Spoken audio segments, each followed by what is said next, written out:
Okay, and hello. Welcome to the first Lunch and Learn series of how to run a great virtual meeting.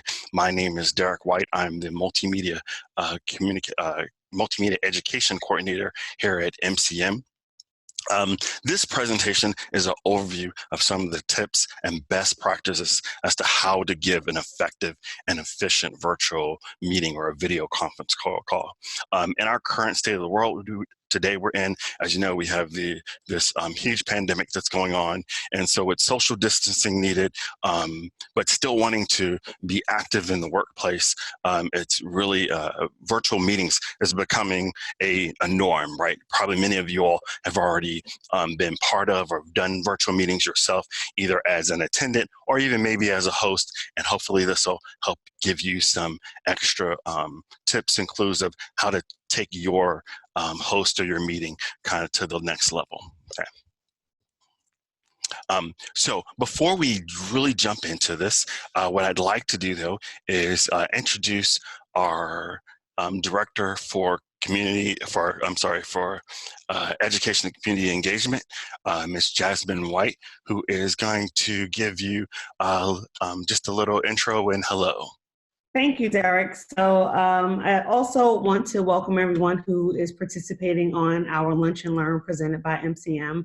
So we have created a series of Lunch and Learn initiatives that we'd like to welcome you all to. And the point is so that we can give you the opportunity to have some educational experiences with us, as well as some networking and some social engagement that we want to make sure that our members and people in the community are still able to participate in. And we also want to be able to give you the opportunity to stay connected to us. So we're going to be creating different opportunities. I want to make sure that you all know to stay connected to our website at mymcmedia.org. If you select the classes tab, we will make sure that that information is updated so that you can participate in some of our events. We're going to do as many as we can, like this one today, and extend it to our members, our friends, our partners. For those of you who don't know, the Education and Community Engagement team is responsible for all of the classes at MCM, youth programs.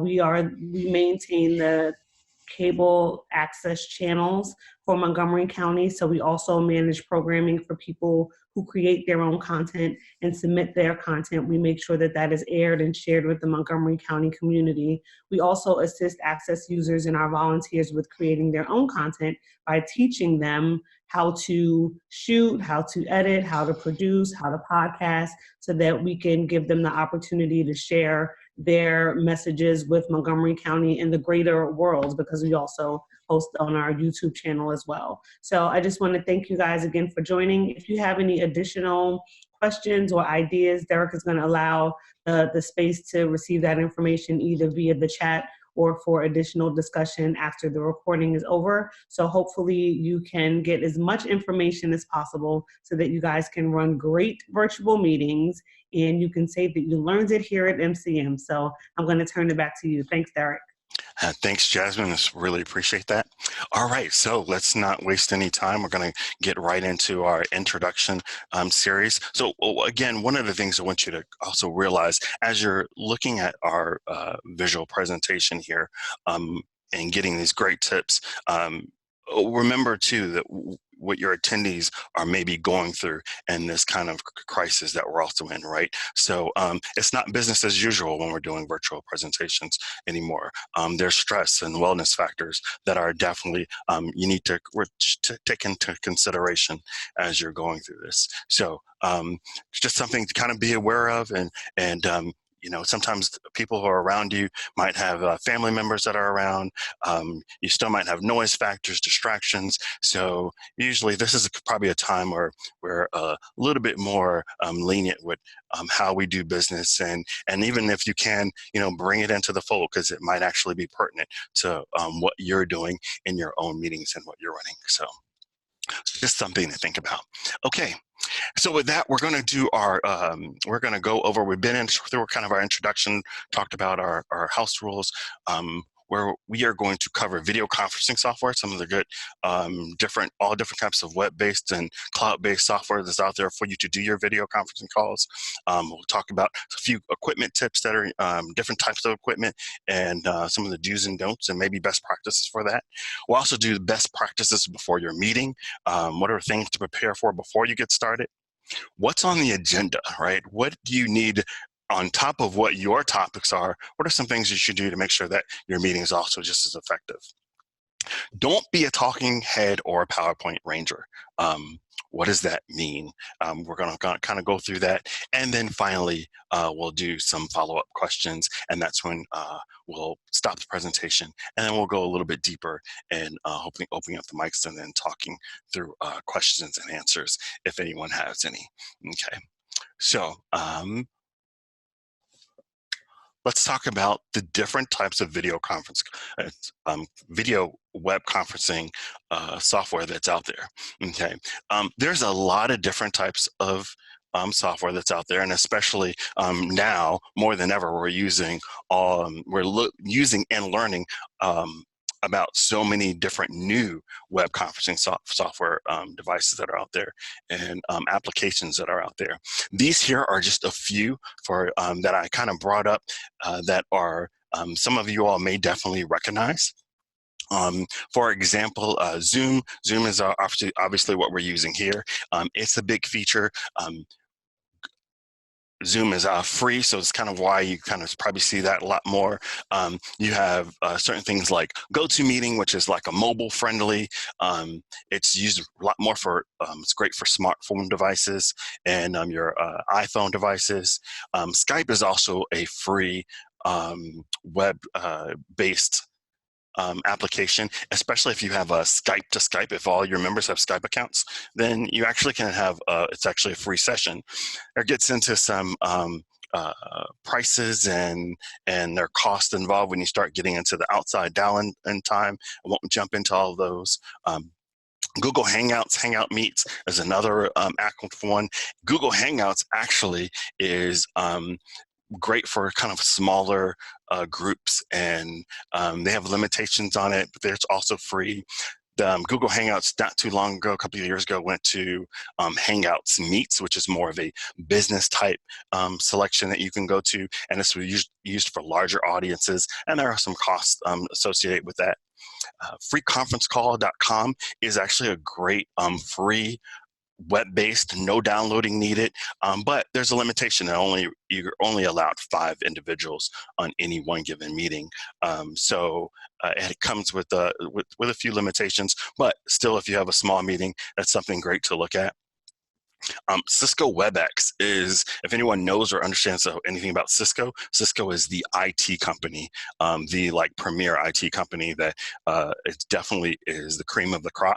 So nothing on their side is free. Everything is paid for, but it's as good as it gets. They give you, HD quality. If you're looking for HD quality video, you need, 100, 200 participants. You even need help with the bandwidth on the backside, which we're going to talk about a little bit later. They kind of have ways that they help you out with that. So, and then finally, FaceTime. I put FaceTime on here because some people don't think about FaceTime in their when they're doing their business meetings. If you have just a one-on-one meeting you're doing and you want to hey, I want to see a visual, I want to see a person's face, then while we're talking, then FaceTime might be a way to go. I actually have a business FaceTime account that I kind of use when I'm just doing one-on-one meetings.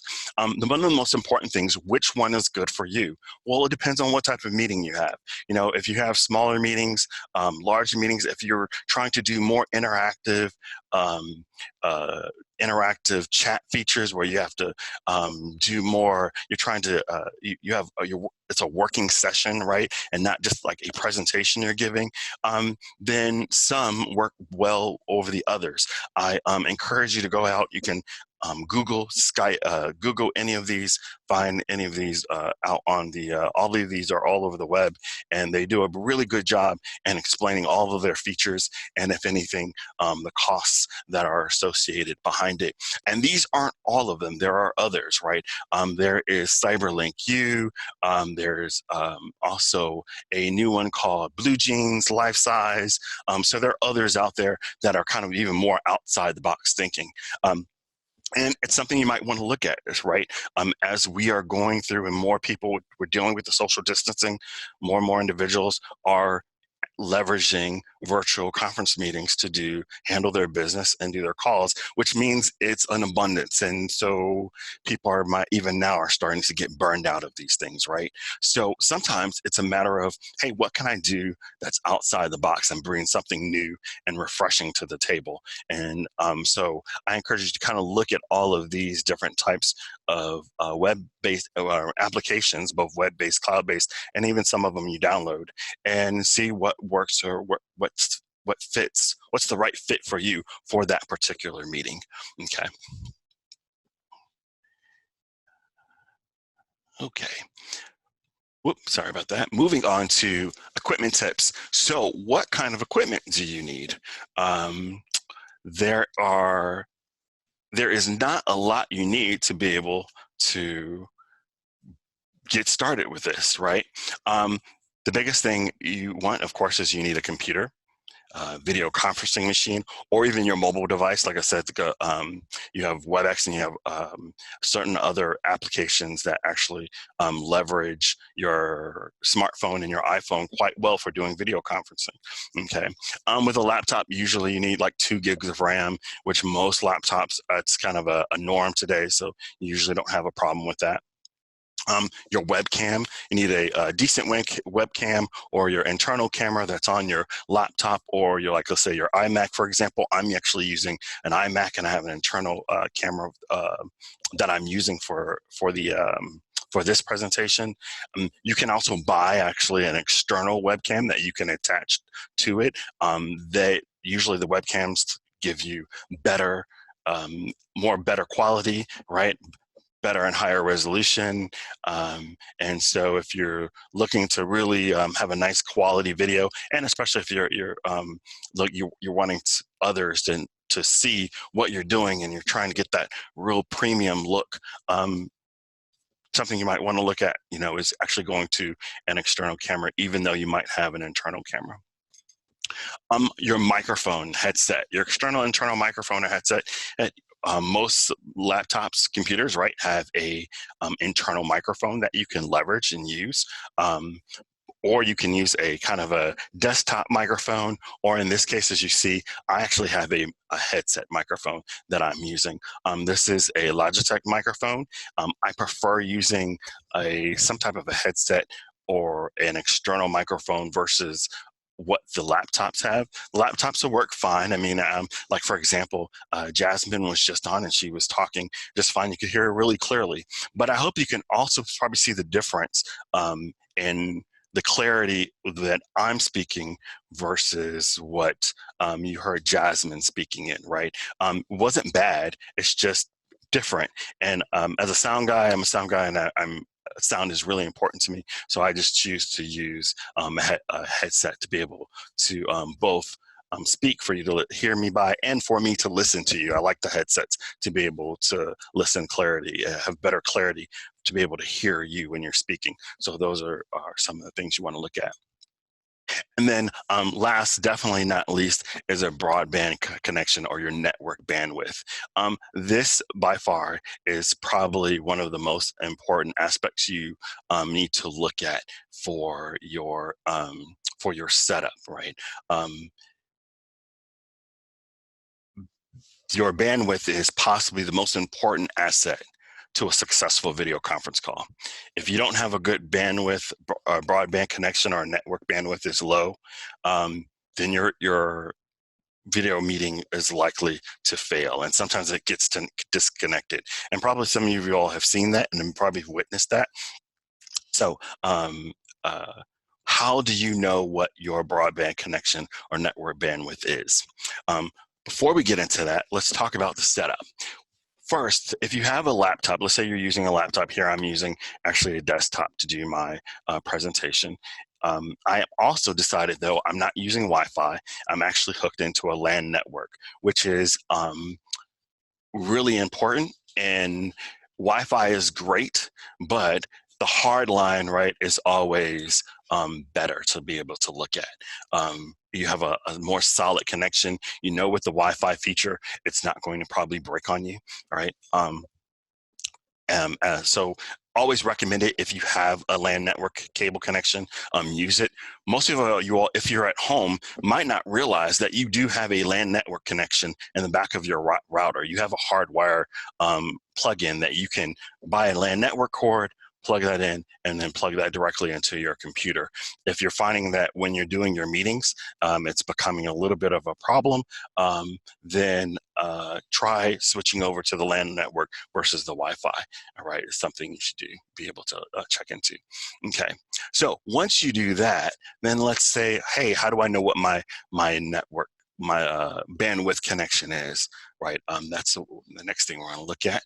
So here is, we're looking at broadband networks, what we call a speed test. You can do a speed test for your computer and for your line to see, hey, where do I actually sit in the big scheme of things when I'm trying to do my meeting or my presentation.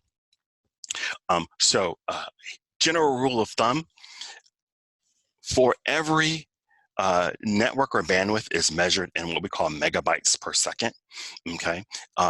For every, starting with your one-on-one participant, you're looking at probably 1.5 to 2 megabytes per second that you want to, speed that you want to have on your connection, right? For every additional participant you have, add on an extra megabyte per second, right? 1 megabyte per second for each additional participant. So what does that mean? Let's go through the test. Here we have a speed test. This, you can actually Google speed test. When you Google them, I use a program called Ookla, O-O-K-L-A. But they have, Google has a speed test, Yahoo has a speed test. They're all different type of speed tests that are out there. They all do really pretty much the same thing. Here on Ookla, if you go to the speed test, you see I've showed you on the far left, you have an initial page. It's what it looks like. It's really easy to use. There's a link to press go. When you press go, you go to actually the testing bandwidth, which shows the speedometer, gives you a little bit of, you'll see about 10, 15 seconds of what your speed test is trying to figure out what your speed for that LAN network, that connection is. Once it kind of goes through that, your final results, as you see, is off to the far right. It gives you two numbers. It gives you a download speed and an upload speed. The download speed is literally what information is coming to your computer, or the data stream that's coming to your computer, versus your upload is what's going out, right? So in this case, I see I have a 10 megabytes per second down speed and about 14 megabytes per second on my up speed. So for me, roughly speaking, if I knew I had 2 megabytes per second for the first participant, one each additional participant, I can probably have about 10 to 12, maybe I might get away with 14 participants on my call and be okay. This actually download and upload speed is actually a low speed. This actually was taken, I took this actually from my house after a really bad storm. I was kind of concerned to see where we're at, and I had some router problems. So most carriers, Verizon, Comcast, they actually have much higher speeds. I encourage you to go ahead after this to go and do a speed test on your computer and see where you're currently at, and you might be surprised. You'll have more network speed, or a better network speed than you thought. All right. So taking all these things in consideration when you are trying to ascertain, hey, how many people can I have on my call? Don't always just necessarily jump right to just saying anybody. You want to make sure that you know you have a network speed that can handle the amount of people that you want to bring on your call. Also look at, again, going back and looking at whatever application you're using to leverage your call, right? To do your web meeting out on. Some of those actually, and I'm not going to jump into the particulars, it gets a little complex, but some of those actually help you. They can actually help on the back end, help with your bandwidth connection. They kind of do a push on their end. If you don't have the connection that's needed, they kind of give you a little push. That's probably the easiest way to kind of explain that without getting too deep into the weeds on it. Okay. All right, so moving along, after we've talked about the bandwidth, let's talk about now best practices. Before you set up your meeting, you want to have first set clear objectives of what it is you're trying to do. All right. You want to use an agenda, which we're going to actually talk about what that is in a little bit. Notice we set some house rules that I kind of explained earlier. What does that look like? What are things that your participants need to be aware of? What is they need to know? If you have a long meeting, and I mean a long meeting is anything over an hour, you definitely want to look at taking breaks. Add that, add that to your overall how you're going to lay out your agenda. Meetings. Also make sure that you explain what is going to be a meeting versus a presentation. Sometimes I've walked in and expected to have a meeting that is a dialogue, right? It's a communication, it's a back and forth that I'm looking forward to have. But instead, I wind up finding, oh wait, I'm in a presentation, right? So those are some really important aspects that you want to take in consideration as you're looking at the holistic big picture perspective as to what it is you're trying to achieve at your meeting, okay? As you're laying out also those clear objectives, you want to make sure that you lay that out also to the attendees, right? What is it you're looking to walk away from? Have that big picture approach before you actually lay out your agenda, and it'll actually help you kind of bring some of those thoughts together, okay? Test your tech ahead of time. Well, let me tell you, one of the most important things is, especially if you're still new at this, or maybe even what is even a little more dangerous is, hey, I've been using my Zoom as an attendee, as a participant, so I'm good. I can go ahead and host a meeting now and I'll be fine. And you don't want to do that right off the bat. You want to definitely don't do it the day of either.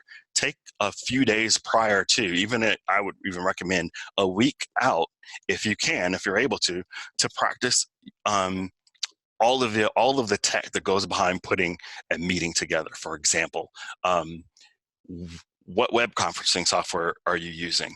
Each one is still different, right? You want to be able to go online, do a test of a meeting, see if you have a friend or a colleague that can kind of jump on board with you, right? So then you can test all the features. You want to be able to use your headsets, right? Check out your headset, see how how does it sound with the other attendees. Check out your bandwidth, your network connection. How does that sound? Are you getting any latency issues? Is it freezing on you? All of those things you want to take into consideration as you're doing running your test.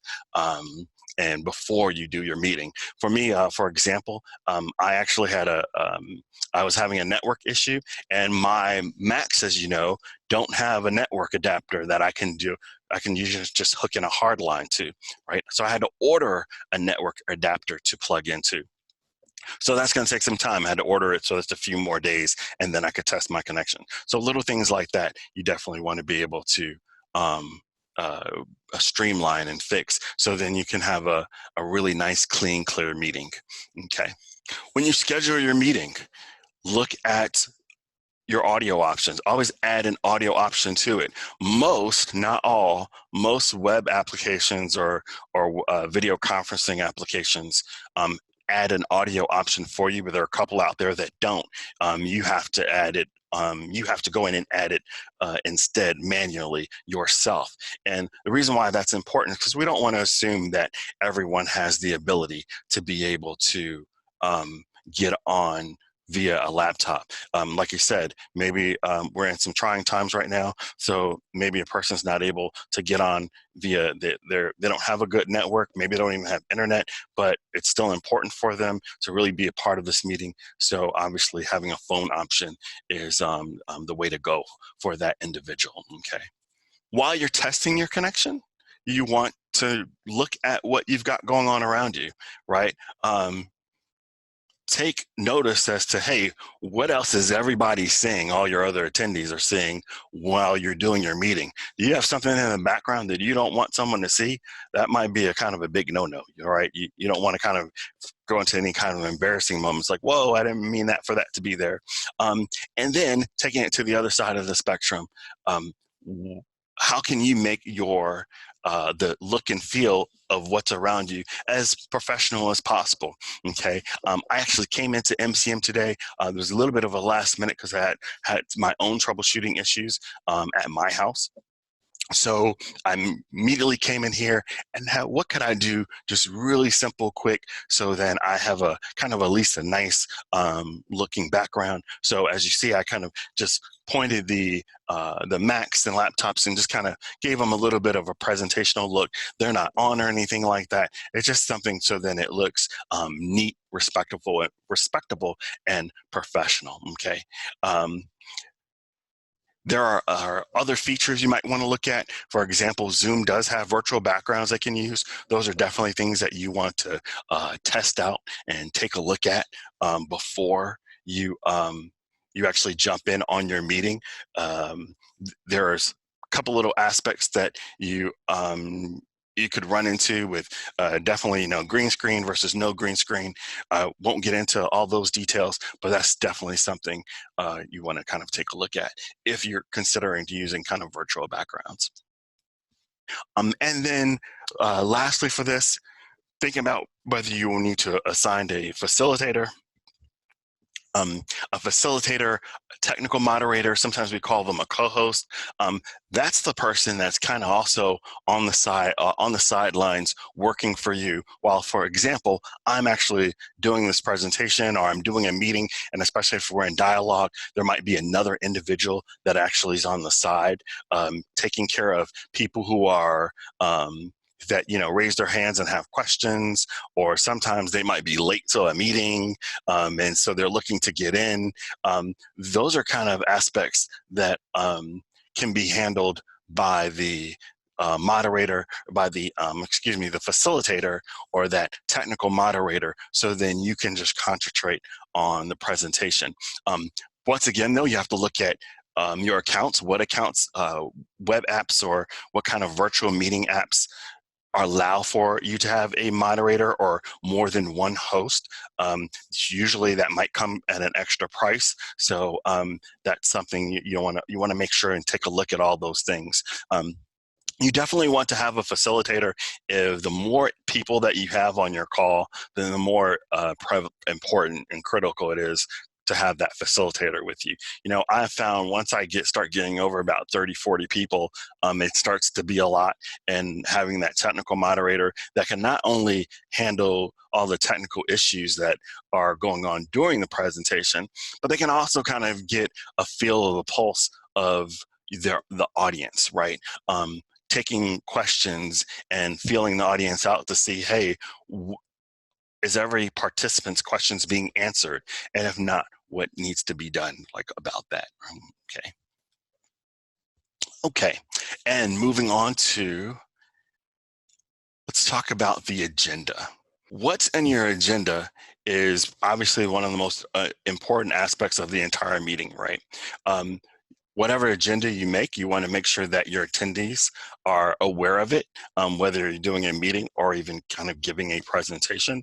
Along with, you have your topics that you want to cover. Make sure those topics are clear, they have clarity, and they are the attendants understand when they read your topics what's going on, right? If it's too convoluted, where you might think it's clear, but for the attendant it's not. You want to make sure you kind of take that other aspect. We kind of call it the dual perspective, and making sure that your attendees all will understand what it is you want to talk about, so then they can be just as important or part of the discussion.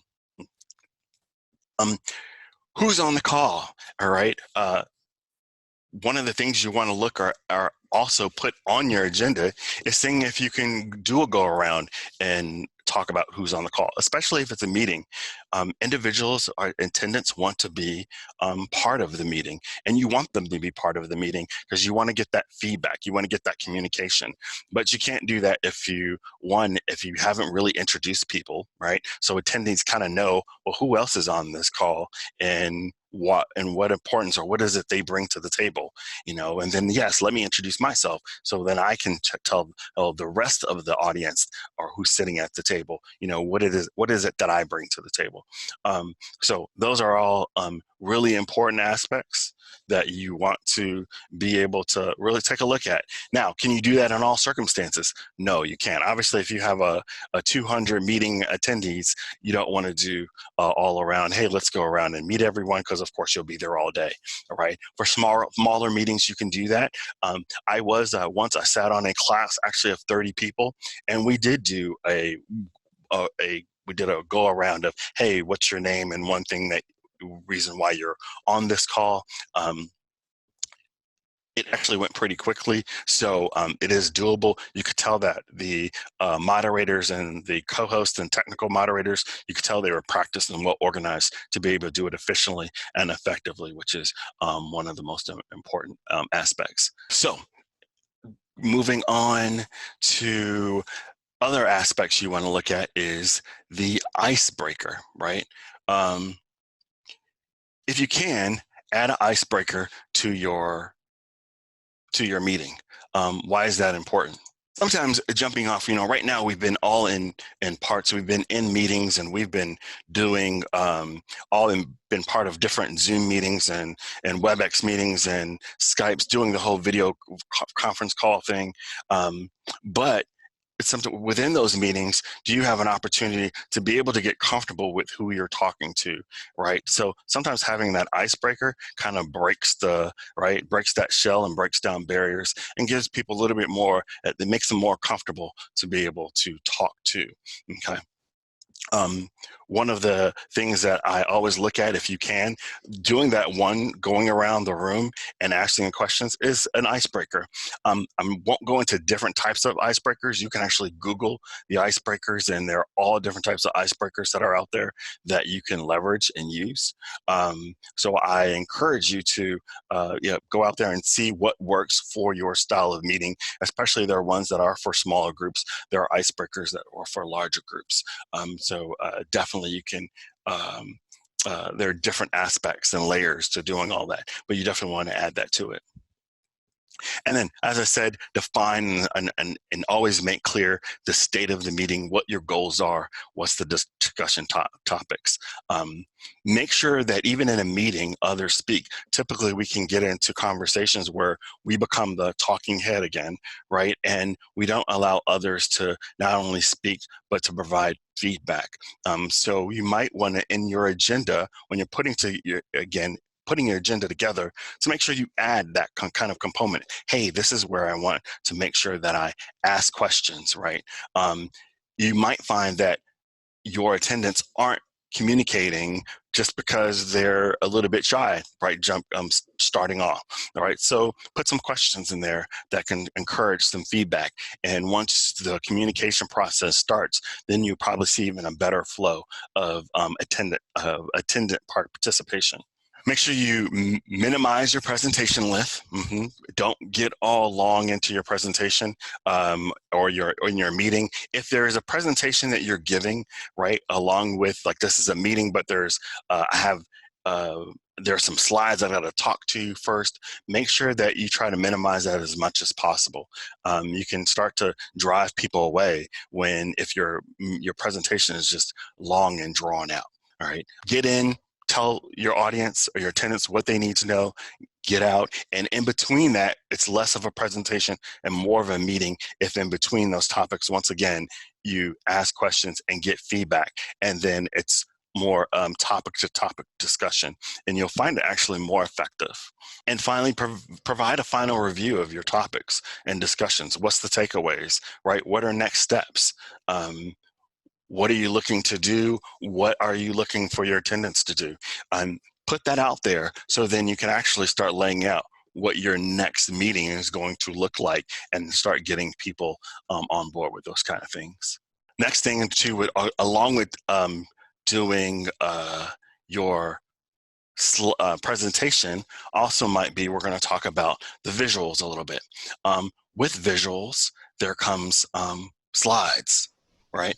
And so with those slides, with each of those slides, you have things you want to look at. What are the do's and don'ts to doing correct and awesome, giving some awesome slides that aren't overpowering and drives your attendance away.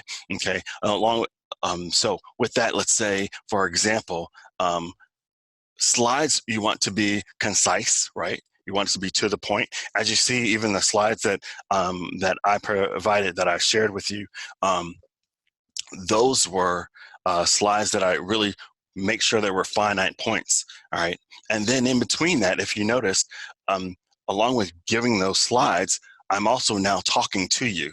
All right, I've seen some people saying, wait, where were the slides at? No, there are no slides right now. I want to be able to talk to you, have a conversation with you. All right, so this is just as important to have that one-on-one contact, right? That interpersonal communication that we're trying to get back to, especially because we're in the middle of social distancing, right? You have people and attendees that might be home by themselves. They're looking for this, like, hey, I need some type of human interaction. So right now, this is about the closest you can get without going out into public and then probably putting yourself maybe in danger, right? So these are all kind of things today that you want to think about while you're moving forward. Okay, so you don't want to be a talking head. Don't want to be a PowerPoint ranger either. What is the difference of that? Talking head is just like kind of what I've a little bit been doing. I have been going back through slides and talking to you. So you want to have a balance of, hey, I'm giving a presentation here in this case, but I did show some slides so you can go back to. So you want to balance with that. With your slides, you are also looking at, hey, don't be a PowerPoint ranger. That's I've been saying it, and you're like, well, what does that mean? Some of you all might know what that means. It's a military term that's gone out into the contracting world that is kind of slowly expanded into now kind of private industry.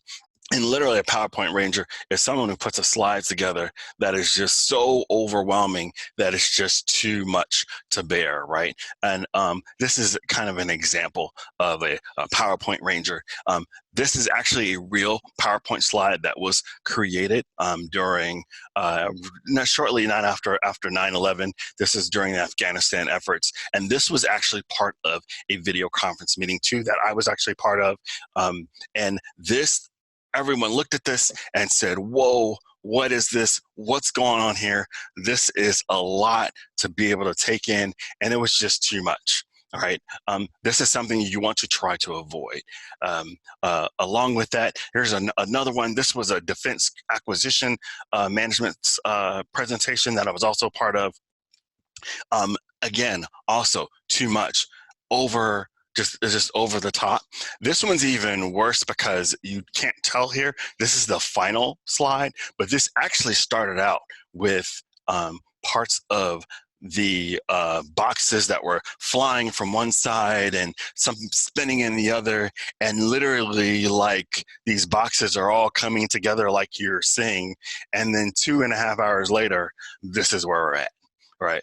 This is something I'm going to advise against, all right? You really don't want to do this if you can try to avoid this at all costs.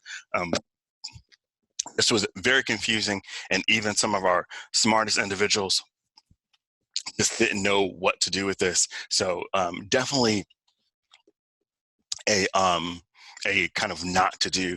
Keep your slides simple. All right, keep them as simplistic as possible for your audience to be able to, one, stay with you and understand kind of where you're at, where you're going, right? And so then they can also help better provide feedback for you. Finally, too, along with slides, you might decide to use videos, right? There might be some artwork or dynamics, any kind of things outside of slides you use. If you decide to use videos during your presentation, be careful of videos. You definitely want to test those out as well. Testing the videos will actually be able to, I would test videos with maybe even, like I said earlier, a colleague on board so they can kind of see, one, is the video playing correctly? Can you hear it correctly? Does the video have latency issues? And every video conferencing meeting app has different do's and don'ts for using videos. How large can your video be? How long can you play your video online for? Or even if you're sharing a video, look into all of those kind of things prior to. I really try to stay away from doing videos, but I don't want to disencourage it. Just make sure that you've done all your homework first before including a video into your presentation, okay? And then finally, what we're looking at is your follow-up. When you're done, you want to make sure that you do one follow-up meeting. You know, again, reiterate what the meeting was about. Make sure you covered or talk about what you've wanted to cover in your meeting. And then talk about next steps. What's your way ahead? You know, if you've caught the attention of your attendants in this meeting and they're just excited as you are, hey, you might want to have a follow-on meeting. So reach out, add that to your follow-up after your presentation's over within your email to do a thank you, send a thank you, and kind of a follow-up of your meeting with those particular topics. And then lastly, you might want to ask 2 or 3 people within the meeting, hey, can you give me feedback from the meeting? What did you think? What were the pros and cons? What worked well? What didn't work well? What do we need to streamline or work on? Every presentation you can do, you can always take it to the next level. And especially as we are all kind of doing these virtual meetings now, this is literally the new norm. So we're all looking at, hey, how can we do this better, more efficiently, more effectively, okay? Not being able to work together in the same room with colleagues becomes a major challenge, right? And it's becoming a major challenge with, hey, how do we stay with this? We're not sure where this is going. There's a lot of concerns in terms of work and how to still be efficient, effective, right? I'm using those words a lot because that really is what it comes down to. So so this is really important. The virtual meeting world is really kind of where the rubber meets the road for us right now, right? And so we can kind of get to virtual reality and have, do the 360 VR thing and then be in a room together virtually, which is right around the corner. It's not that far away. It's closer than you think. This is kind of currently where we're at right now.